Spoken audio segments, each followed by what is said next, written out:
এক শান্ত বিকেলে ছোট্ট শহরটিকে সূর্যের নরম আলো উষ্ণ করে তুলেছিল। ফারিস নামে এক ছোট্ট ছেলে, তার প্রিয় জুব্বা টুপি পরে, আনন্দভরে সূর্যকিরণে ভেজা রাস্তায় দৌড়াচ্ছিল। তার টুপিটা প্রতিটি উচ্ছ্বসিত পায়ের সাথে উপরে নিচে দুলছিল, আর মুখে বইছিল বিকেলের হাওয়ার স্রোত। কিছুটা সামনে গিয়েই তার চোখে পড়ে এক অদ্ভুত জিনিস, রাস্তার মাঝখানে পড়ে থাকা এক ব্যাগ বালু। গাঢ় ধূসর রাস্তার উপর ওই ব্যাগটা যেন বেশ আলাদা করে চোখে পড়ছিল। ফারিসের মনে কৌতূহলের ঝিলিক জ্বলে উঠল। সে দৌড় থামিয়ে সাবধানে ব্যাগটার দিকে এগোতে লাগল। তার ছোট্ট পায়ের শব্দ ধীরে ধীরে রাস্তার উপর টুপটাপ করে পড়ছিল। প্রতিটি পা ফেলার সাথে সাথে কৌতূহল আরও বাড়ছিল, কিভাবে ব্যাগটা এখানে এলো, সে ভাবতে লাগল।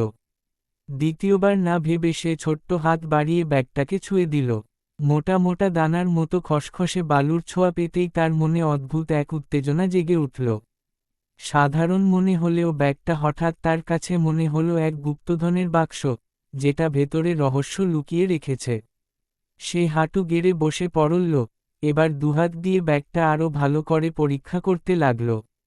ব্যাগটা ভারী আর শক্ত লাগছিল, যেন ভেতরে শুধু বালু নয়, কোনো রোমাঞ্চ অপেক্ষা করছে তার জন্য। মুহূর্তের মধ্যেই ফারিসের কল্পনা ডানা মেলল। চোখ বন্ধ করে সে দেখল, এক বিশাল মরুভূমি তার সামনে ছড়িয়ে আছে, অসীম আর অন্তহীন। কিন্তু হঠাৎই এক গাড়ির হর্ন তার সেই কল্পনার ভ্রমণ থামিয়ে দিল। সে বুঝতে পারল, সে এখনও রাস্তার মাঝখানেই দাঁড়িয়ে আছে। দ্রুত ব্যাগটাকে একবার শেষবারের মতো হাত বুলিয়ে দিয়ে হেসে খেলে দৌড়ে চলে গেল ফুটপাথে।